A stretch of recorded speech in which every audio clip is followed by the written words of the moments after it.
পশ্চিম বর্ধমানের কাকসার গড় জঙ্গল। লাল মাটির রাস্তা ধরে যতদূর চোখ যায়, যে পর্যন্ত গাড়ির চাকা গড়ায়, সবুজ, শুধুই সবুজ। লতায় পাতায় শাখা প্রশাখায় একে অপরকে জড়িয়ে দাঁড়িয়ে শাল, সেগুন আর মহুয়া। আলো আঁধারির লুকোচুরি আর পাখিদের কিচিরমিচিরের মধ্যেই কেকা ধ্বনি ময়ূরের। একসময় এই জঙ্গল ছিল বাঘেদের সেফ জোন, তবে সেসব এখন অতীত। এখন গড় জঙ্গলে সংখ্যাগরিষ্ঠ শেয়াল আর বন শুয়োর। এই গড় জঙ্গলেই প্রথম দুর্গাপুজো করেছিলেন রাজা সুরথ। মেধস মুনির সাধন স্থল হিসাবেও পরিচিতি রয়েছে এই গড় জঙ্গলের। লোক মুখে শোনা যায় এখানে একটা সময় পর্যন্ত বসবাস ছিল এক কাপালিকের। সাধনায় সিদ্ধিলাভের জন্য তিনি নাকি এখানে নরবলিও দিয়েছেন।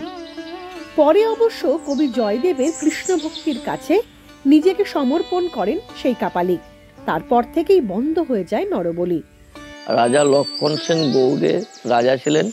বক্তিয়ার খলজি যখন ওকে আক্রমণ করে গৌড় থেকে পালিয়ে এসে এখানে আত্মগোপন করেছিল, সেই সময় এখানে কাপালিক ছিল। কাপালিক গোপনে নরবলিদান দিয়ে মায়ের সাধনা করছিল। এবার ওর তো একটা টার্গেট আছে যে আমি 108টাই হোক কি 1008টাই হোক নরবলিদান দিয়ে মাকে সাধনা করব। এবার ও দেখলে যে লক্ষণ সেন এখানে আত্মগোপন করেছে, ওর স্বর্ণপন্ন নাহলে আমার কার্যসিদ্ধি হবে না। তখন লক্ষণ সেনকে উনি এই শক্তি মন্দির প্রতিষ্ঠা করতে বলেন নরবলিদান দিয়ে। এবারে যেদিনে ওই কাজটা করতে যাবে সেদিন জয়দেব থেকে বৈষ্ণব কবি জয়দেব আসছেন মন্দির পরিদর্শন করতে। এসে উনি বলেন যে কি ব্যাপার এখানে নরবলিদান দিয়ে পুজো, তো বলে কাপালিকের নির্দেশ। তখন কাপালিককে বলে আপনি নরবলিদান তাহলে মাকে দেখান। এবারে কাপালিক বলে হ্যাঁ দেখাচ্ছি। এবারে মন্দির খুলে কোনো মূর্তি উনি দর্শন করাতে পারলেন না।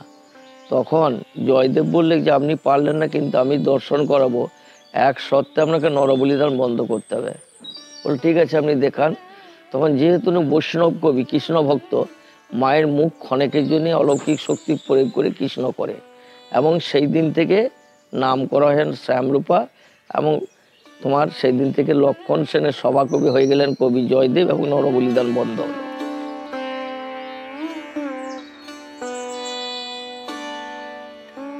এটা যেটা আপনি মূর্তিটা দেখছেন, এটা হচ্ছে শক্তি মানে চণ্ডী মূর্তি। এটা যেটা মা যুদ্ধ করেছিল, যুদ্ধের যে মূর্তিটা সেটাই কিন্তু এখানে আছে। দুটো মূর্তি রয়েছে দেখুন, একটা রয়েছে রূপোর মূর্তি আর একটা রয়েছে পাথরের। পাথরেরটা হচ্ছে মেন, অনেক দিনকার, এবং কতদিনকার সেটা আমি বলতে পারবো না। কিন্তু এই মূর্তি, এই পুজো এখানে কোনো মৃন্ময়ী প্রতিমার হবে না। এই মূর্তি কিন্তু দুর্গার ধ্যানেই, দুর্গে আমাদের পশ্চিমবাংলার যে নিয়ম আছে সেই মতেই আমাদের পুজো হয়, এবং দুর্গা মতেই পুজো হয়, দুর্গার ধ্যানেই পুজো হয়।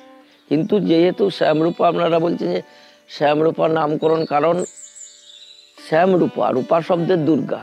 এবারে যেহেতু জয়দেব কবি বৈষ্ণব কবি, উনি কৃষ্ণকে দেখালেন বলে ওনার নামটাকেও, মানে এত বড় একটা মার্গের কবি তো, সেই জন্য ওনার নামটাকেও খণ্ডন করলেন, রেখে দিলেন শ্যামরূপা।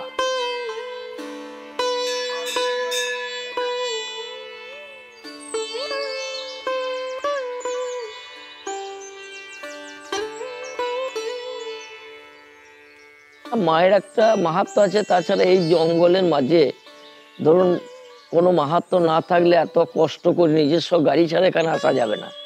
লোক কেন আসছে? কিছু নিশ্চয়ই মায়ের কাছে পাচ্ছে, মা দিচ্ছে।